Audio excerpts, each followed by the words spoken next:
퀴즈를 하나 내겠습니다. 내가 누구인지를 맞춰보십시오. 나는 치명적인 타격을 가할 수 있는 힘과 기술을 가지고 있습니다. 나는 죽이지 않고도 승리할 수 있습니다. 나는 가정과 교회와 국가를 파괴합니다.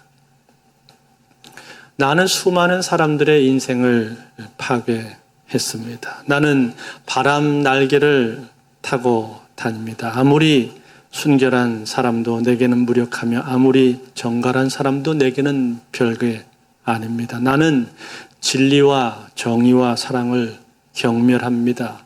나는 나를 통해 희생된 자를 전 세계와 전 역사를 걸쳐서 갖고 있습니다. 나는 바다의 모래보다도 더 많은 노예를 거느리고 있습니다. 내 이름은 무엇일까요? 중상모략입니다. 중상모략. 이 글은 십수년 전에 미국의 애틀랜타 신문에 실린 모건 블레이크라는 분이 쓴 기사입니다. 사실이 아닌 것을 사실인 것처럼 꾸미는 이 중상모략. 중상모략의 파괴력이 이와 같이 크다는 것입니다.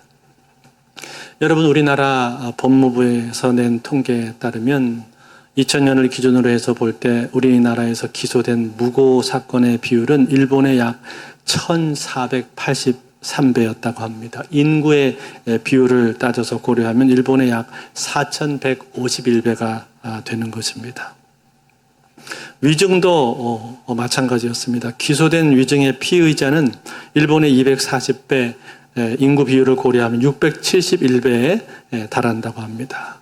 이것이 무엇을 보여주는 것입니까? 거짓으로 비롯된 범죄들이 이렇게 많다라는 것입니다.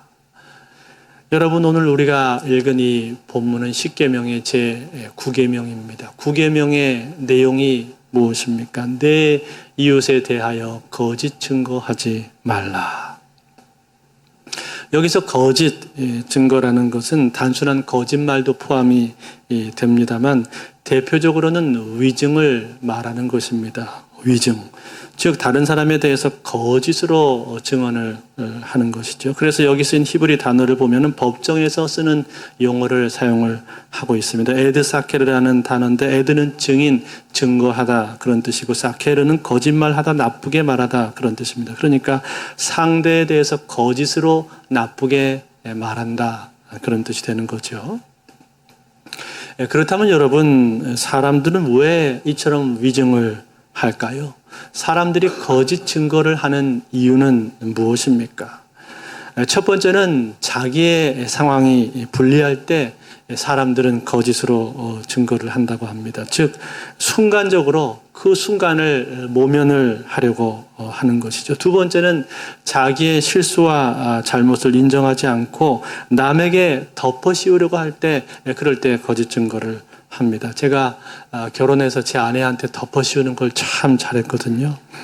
그러다 혼도 많이 났는데 그래서 요즘은 참여하는 마음으로 조용히 살고 있습니다. 세 번째는 타인으로부터 위협을 받게 될 때 거짓 증거를 하게 되기도 하고, 네 번째는 금품으로 매수를 당해서 거짓 증거를 하기도 합니다. 너 이렇게 말해주면 내가 너한테 돈 줄게. 이런 여러 가지 이유들로 사람들은 거짓 증거를 하는데, 이럴 때 이러한 위협이라든지 손해라든지 혹은 불리함이라든지 긍정적인 이익을 물리치고 바르게 행동하고 바르게 말한다는 것 결코 쉬운 일이 아닙니다. 만만치 않단 말이에요. 그렇다면 여러분, 우리가 이러한 위증을 하지를 말아야 되는데, 이러한 위증을 하지를 말아야 하는 이유가 무엇입니까? 무엇보다도 여러분, 위증을 하게 되면요, 위증은 사람들에게 해를 끼치고 사람들을 억울하게 만들기 때문에 그렇습니다. 한번 여러분 생각을 해보세요. 내가 하지 않은 일을 누군가가 내가 했다라고 그렇게 증거를 한다면, 그렇게 증언을 한다면 얼마나 억울하겠습니까? 그것만큼 억울하고 분통 터지는 일도 없을 거예요. 그렇죠? 또 한 가지 이유는 이러한 위증을 하게 되면 이러한 위증은 세상을 나쁘게 만들기 때문에 그렇습니다. 요즘에 이 SNS에 보면은 가짜 뉴스가 얼마나 많은지 모릅니다. 얼마나 가짜 뉴스들이 많은지, 그래서 도대체 뭐가 진짜 뉴스인지를 알기가 어려운 시대가 점점 돼가고 있습니다. 심지어는 멀쩡하게 살아있는 사람을 죽었다고 뉴스를 만들어가지고 그걸로 돈을 벌려고 하는 그런 사람들도 있더라고요. 이렇게 가짜 뉴스를 만들어서 사람들이 관심을 끌고 돈을 벌려고 하고, 또 가짜 뉴스로 인해서 자기의 영향력을 키우려고 하는 사람들이 있습니다. 이런 사람들 때문에 세상은 점점 더 불신감이 팽배해지게 되는 것이고, 그리고 점점 나쁜 쪽으로 가게 되는 거죠. 그래서 세상에서도 역시 이 위증죄에 대해서는 엄하게 다스리고 있습니다. 그런데 여러분, 성경에 보면은 성경에서도 이 위증죄에 대해서는 엄격하게 이것을 금하고 있는데, 성경에서는 이렇게 말을 해주고 있습니다. 신명기 19장 15절에서 20절에 보니까 이렇게 말했어요. 사람의 모든 악에 관하여 또한 모든 죄에 관하여는 한 증인으로만 청할 것이 아니요 두 증인의 입으로나 또는 세 증인의 입으로 그 사건을 확정할 것이며, 만일 위증하는 자가 있어 어떤 사람이 악을 행하였다고 말하면 그 논쟁하는 쌍방이 같이 하나님 앞에 나아가 그 당시에 제사장과 재판장 앞에 설 것이요, 재판장은 자세히 조사하여 그 증인이 거짓 증거하여 그 형제를 거짓으로 모함한 것이 판명되면 그가 그의 형제에게 행하려고 꾀한 그대로 그에게 행하여 너희 중에서 악을 제하라. 그리하면 그 남은 자들이 듣고 두려워하여 다시는 그러한 악을 너희 중에서 행하지 아니하리라. 자, 뭐라고 말했어요?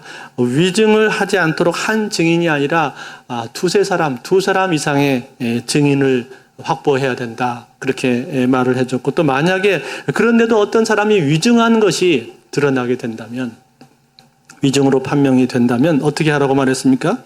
그 사람이 위증을 해서 상대방에게 입히려고 했던 그 해를 도리어 그 사람이 입도록 그렇게 하라 말했죠. 그렇게 해서 그것을 보고 사람들이 경각심을 갖도록 만들어라.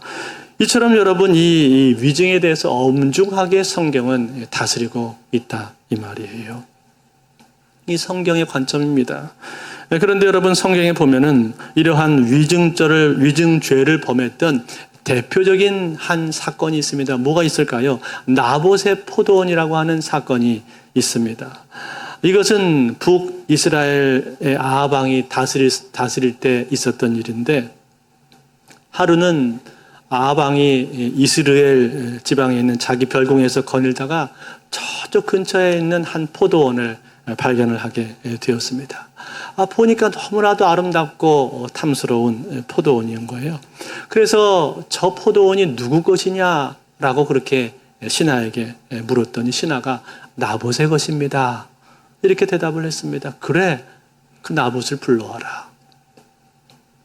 그 나봇을 불러와 가지고는 이 아합 왕이 말을 합니다. 여보게, 그 포도원 나에게 팔아라. 내가 그러면 값을 잘 치러줄게.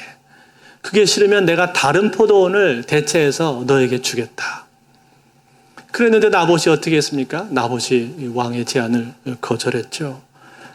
왕이시여, 이 포도원은 우리 조상 대대로부터 우리 집안에 쭉 물려오는 포도원입니다. 그래서 그렇게 할 수가 없습니다.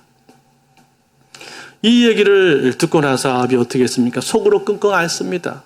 포도원을 갖고 싶은데 갖지를 못하니까 속이 뒤틀리고 상해서는 침대에 벌렁 들어 누워서는 밥도 먹지 않고 마치 어린아이가 된 양 시위를 하고 있었단 말이에요. 이 모습을 누가 봤냐면 이 아합의 부인인 이세벨이 보게 되었습니다. 아합의 부인이면서 이스라엘의 악명 높은 왕비였었던 이세벨이 이 왕이 하는 모습을 보고는 어떻게 합니까? 거짓을 꾸미죠. 중상모략을 하게 됩니다. 그래서 거짓으로 편지를 만들어서는 거기다가 아합의 도장을 꽝 찍어 놓고는 그 편지를 인봉해서 이스라엘 지방에 있는 귀족과 장로들에게 보냈습니다. 그 편지의 내용이 이런 내용이었습니다. 열왕기상 21장 9절 10절의 내용이 나오는데 우리 한번 같이 볼까요? 같이 읽겠습니다. 시작. 그 편지 사연에 이르기를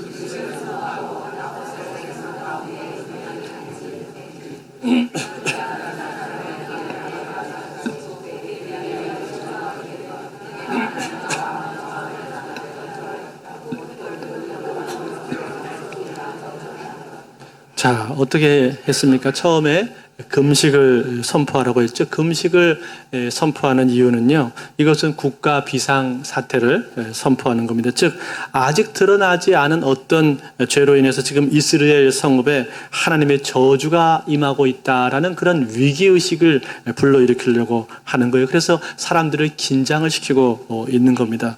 즉, 그 죄가 뭐라는 거예요? 바로 나봇의 죄다. 나봇의 죄. 그게 뭡니까? 나봇이 하나님의 이름을 욕되게 하고 왕을 저주했다.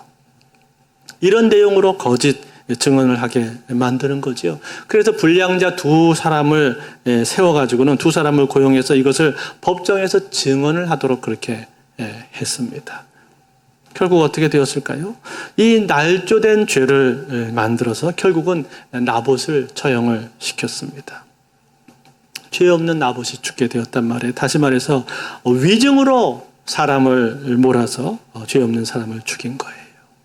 그런데 여러분, 이 모습을 누가 보았습니까? 하나님이 보셨습니다. 하나님께서 이 모습을 다 보시고 나서 어떻게 합니까? 엘리야 선지자를 그들에게 보냅니다. 왕궁으로 보내서 이렇게 그들을 향해서 심판을 선언하도록 하십니다. 열왕기상 21장 19절에 이렇게 말했습니다. 너는 그에게 말하여 이르기를 여호와의 말씀이 내가 죽이고 또 빼앗았느냐고 하셨다 하고, 또 그에게 이르기를 여호와의 말씀이 개들이 나봇의 피를 핥은 곳에서 개들이 내 피 곧 내 몸의 피도 핥으리라 하셨다 하라. 뭐라고 하셨어요? 개들이 네 피를 핥아 먹게 될 거다 라고 저주하면서 심판을 선언하셨다 이 말이에요. 이 심판의 말씀은 역사상 그대로 이루어지게 됩니다. 그래서 얼마 있다가 길르앗 라못 전투에 아합 왕이 출전했는데 거기서 아람과 전쟁을 하는 중에 한 병사가 무심코 쏜 화살이 이 아합 왕의 갑옷 솔기 사이를 뚫습니다. 그래서 그 자리에서 전사하고 마는 거죠.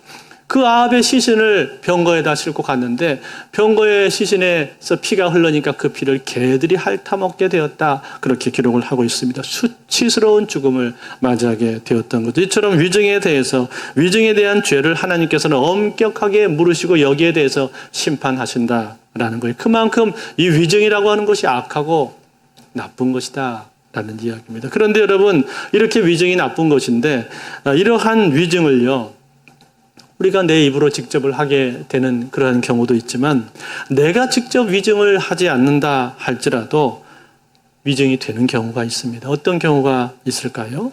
내가 바른 증거를 해 주어야 하는데 바른 증거를 해 주지를 않았을 때. 즉 내가 바른 증거를 해주면 그 사람이 살 수 있는데 내가 바른 증거를 하지 않음으로 말미암아서 그 사람이 죽거나 피해를 입는 경우가 있다는 거예요. 그건 역시도 위증이 된다는 겁니다. 스가랴서 8장 16절에 보면 이렇게 말씀을 했습니다. 너희가 행할 일은 이러하니라. 너희는 이웃과 더불어 진리를 말하며 너희 성문에서 진실하고 화평한 재판을 베풀고 진리를 말하고 진실하고 화평한 재판을 베풀어라. 그렇게 말씀을 해 주었고, 또 잠언서 14장 25절에 보니까 이렇게 말합니다. 진실한 증인은 사람의 생명을 구원하여도 거짓말을 행하는 사람은 속이느니라. 진실하게 증언을 하면 사람의 생명을 구할 수가 있다.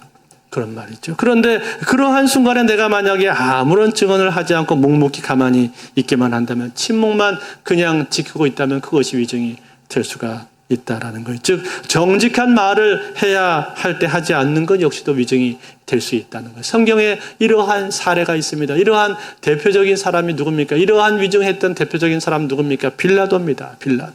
빌라도는요, 예수님이 죄가 없다는 사실을 잘 알고 있었어요. 그랬다면 마땅히 그는 예수님을 석방을 했어야만 옳습니다. 그렇지만 그는 유대인들의 반란이 무서워서 또 자신의 총독 자리를 빼앗기게 될까 봐 그것이 두려워서 올바른 증거하지 못했습니다. 그리고는 물을 떠와서는 거기다가 자신의 손을 씻었단 말이에요. 씻으면서 나는 책임 없다. 그렇게 말을 했지만 결과적으로 어떻게 되었습니까? 결과적으로는 그는 예수님에게 사형 선도한 장본인으로 남게 되었습니다. 그래서 지금도 오고 오는 많은 사람들의 입에 빌라도의 입은 오르내리게 된 거예요. 지금도 매 주일마다 전 세계에서 예배드리는 교회 성도들마다 전 세계 교회에서 본디오 빌라도에게 고난을 받으사 십자가에 못 박혀 죽으시고 이 고백이 나온단 말이에요. 오늘도 우리도 하지 않았습니까? 그렇게 끝없이 그의 이름은 수치스럽게 불명예스럽게 소환을 당하고 있는 거예요. 그러니 여러분, 지옥에 가서도 그 빌라도는 얼마나 괴롭겠습니까? 자기 이름이 계속해서 터져 나오는데 그게 명예스럽게 나오는 것이 아니라 계속 불명예스럽게 자기 이름이 사람들의 입에 오르내리고 있으니 얼마나 큰 저주를 받게 된 겁니까? 이것이 위증한 사람의 최후의 모습이라는 거예요. 그런데 여러분, 여기에 한 가지가 더 있습니다. 사람들이 거짓 증거를 하는 또 하나의 이유가 있는데 그것은 무엇인가 하니, 무엇 때문에 거짓 증거를 하는가 하니 그냥 재미로 거짓 증거를 합니다.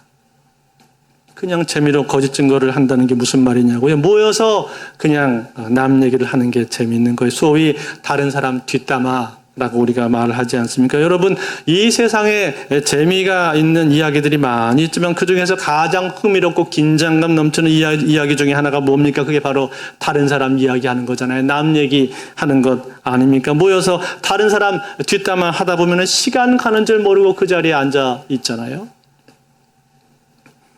그런데 여러분, 그럴 때 사실만 말하면은 그나마 좀 나을 텐데 거기다가 사실이 아닌 이야기를 살짝 갖다 붙인단 말이에요. 아무개한테 들은 이야기인데 그렇게 말을 하면서 자기 의견을 거기다가 살짝 갖다 붙인단 말이에요. 그러면은 이게 이 사람 저 사람 입을 거쳐 가다 보면은 점점 확대가 되고 왜곡이 점점 되게 되는 거죠. 이것이 거짓 증거입니다. 즉, 전에 들은 말을 가지고 사실 확인도 제대로 하지를 않은 채 거기에다가 내 의견을 갖다 붙여서 또다시 이것을 전하는 것. 이것이 바로 거짓 증거다. 이런 말이에요. 이로 인한 피해자들이 얼마나 많이 있는지 모릅니다. 수많은 사람들이 이로 인한 피해를 입고 있단 말이에요.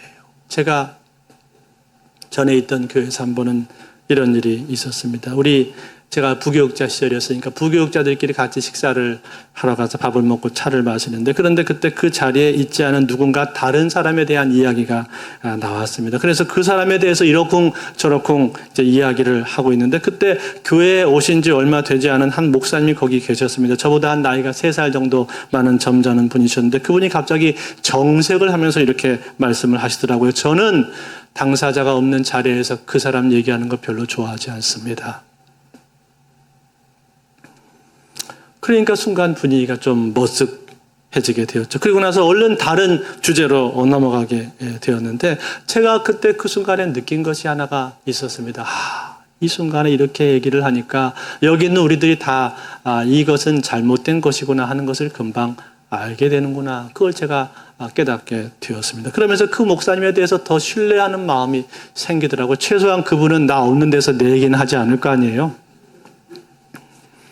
그런 일을 제가 한번 겪었던 적이 있습니다. 사랑하는 성도 여러분, 우리는 살면서 남 얘기하는 것을 얼마나 좋아합니까? 그런데 사실 확인도 제대로 거치지 않은 채 함부로 들은 얘기만 가지고 얘기를 하다 보면은요, 그러면은 자칫 다른 사람에 대한 거짓 증거를 하게 되기가 쉽습니다. 그것은 내 의도와 상관없이 그 사람에게는 치명적인 피해를 주게 되는 거죠. 그냥 심심풀이로 나는 재미로 그렇게 말을 했을지 모르지만 그 말이 돌고 돌아서 그 사람 귀에 들어가게 되면 그 사람 마음에는 씻을 수 없는 큰 상처를 주게 되는 겁니다. 아니, 그 사람 귀에 들어가지 않는다 할지라도 그 사람의 명예에는 치명적인 타격을 주게 되는 것이죠. 때문에 여러분, 우리는요, 이런 부분에 대해서 늘 생각을 하면서 내 말에 대해서, 내가 하는 말에 대해서 조심할 수 있어야 될 것입니다. 내가 하는 말이 잘못된 말은 아닌가? 근거 없는 말은 아닌가? 내가 지금 하는 말이 거짓은 아닌가? 과장된 말을 내가 하고 있는 것은 아닌가? 이런 생각을 늘 하면서 내 입에서 나가는 말이 왜곡이나 과장이 아니라 근거 없는 추측이 아니라 늘 진실만을 말해야 되겠다. 사실만을 말하고 진리만을 말해야 되겠다. 이러한 마음의 결심을 하실 수 있기를 바랍니다. 그래서 누가 봐도 이 사람 말은 진실이야. 이 사람이 하는 말은 믿을 수 있어. 이 사람은 부풀리는 사람 아니야. 이러한 평가를 받으실 수 있기를 바랍니다. 여러분, 성경에 보면은요, 그렇게 살았던 사람 한 명 있습니다. 누굽니까? 요나단이라는 사람이에요. 다윗의 친구 요나단. 요나단은요, 진실을 말을 말할 줄 아는 사람이었습니다. 그는 거짓 증거를 하지 않았습니다. 심지어 자기에게 불리한 상황이 될 수 있다 할지라도 그는 진실을 말할 줄 아는 사람이었어요. 사무엘상 19장 4절과 5절에 보시면은 요나단이 자기 아버지 사울 앞에서 다윗에 대해서 하는 말이 나옵니다. 우리 한번 같이 읽어볼까요? 같이 읽겠습니다. 시작. 요나단이 그의 아버지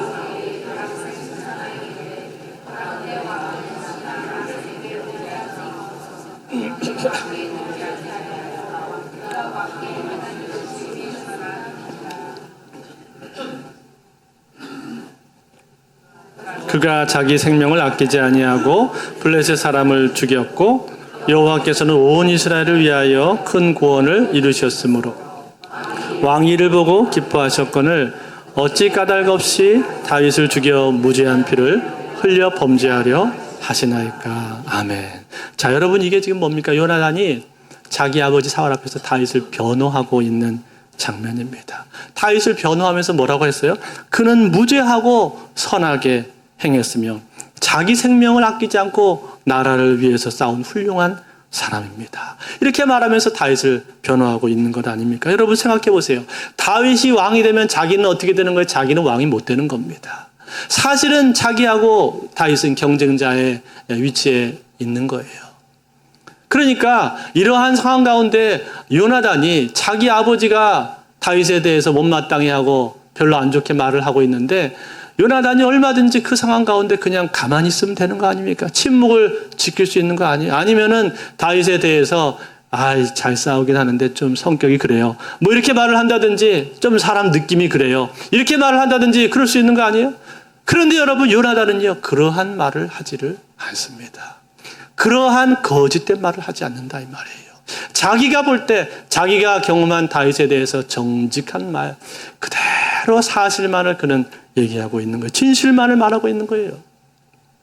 그랬기 때문에 여러분 요나단과 다윗의 관계는 어떻게 되었습니까? 그 두 사람의 관계는 빛나는 우정으로 남은 것 아니에요? 오고 오는 많은 세대에게 귀감이 되는 그러한 영원한 우정으로 남게 된 것 아닙니까? 뿐만 아니라 요나단의 후손 역시도 복을 받게 되었던 거예요. 이것이 진실을 말하는 사람의 결말인 것입니다. 사랑하는 성도 여러분, 그렇습니다.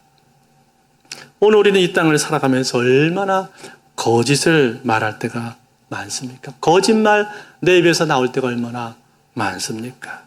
또 거짓말 하고 싶은 그런 유혹을 받을 때가 얼마나 많습니까? 나에게 불리한 상황이 되었을 때 살짝 그것을 피하기 위해서 말을 바꾸기도 하고 또 상대방을 설득해서 내 편으로 만들기 위해서 사실에다가 조금 더 가미를 해서 말을 하기도 하고 자기 의견을 관철을 시키기 위해서 과장되게 말을 하기도 합니다.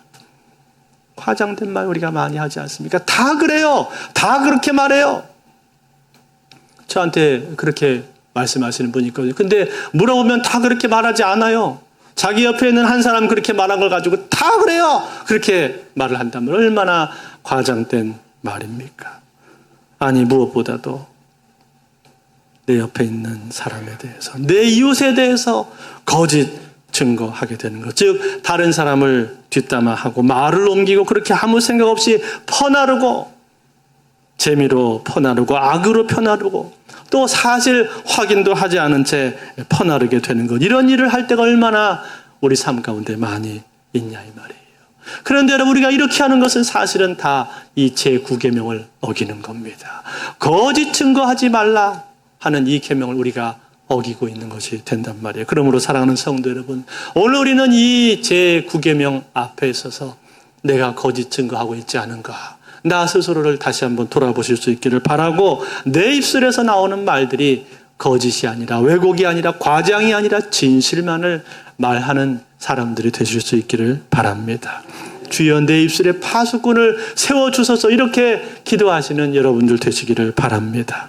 이제 말씀을 맺겠습니다. 어떤 주일학교의 성인반 교사가 성경 공부 시간에 이렇게 말을 했습니다. 다음 주에는 아주 중요한 교훈에 대해서 배우겠습니다. 그러니 예습하는 차원에서 마가복음 17장을 모두 읽어오세요. 그 말에 모두가 고개를 끄덕였습니다. 동의를 했다는 뜻이죠.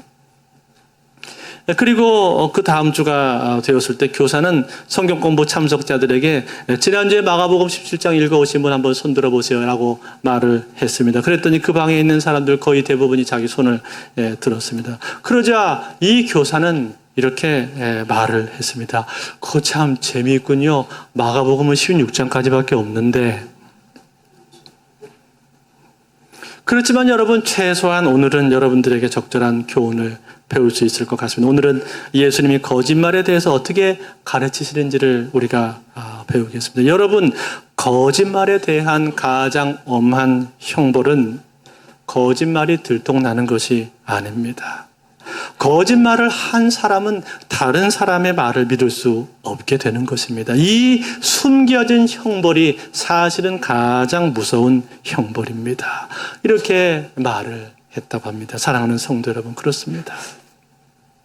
우리가 거짓을 말하면 그러면 그 거짓을 포장하기 위해서 우리는 또 다른 거짓을 말해야 될 것이고 계속해서 거짓이 거짓을 낳게 될 것입니다. 그러면 그 사람은 결국은 거짓의 세계에 살게 될 것입니다. 그렇지만 우리가 거짓을 말하지 않고 진실을 말하기 시작하면, 진리만을 말하기 시작하면, 그로 말미암아서 내 주변에 있는 사람들도 진리를 말하는 사람들이 더 늘어나게 될 것이고 결국 우리는 진리의 세계에 살게 될 줄로 믿습니다.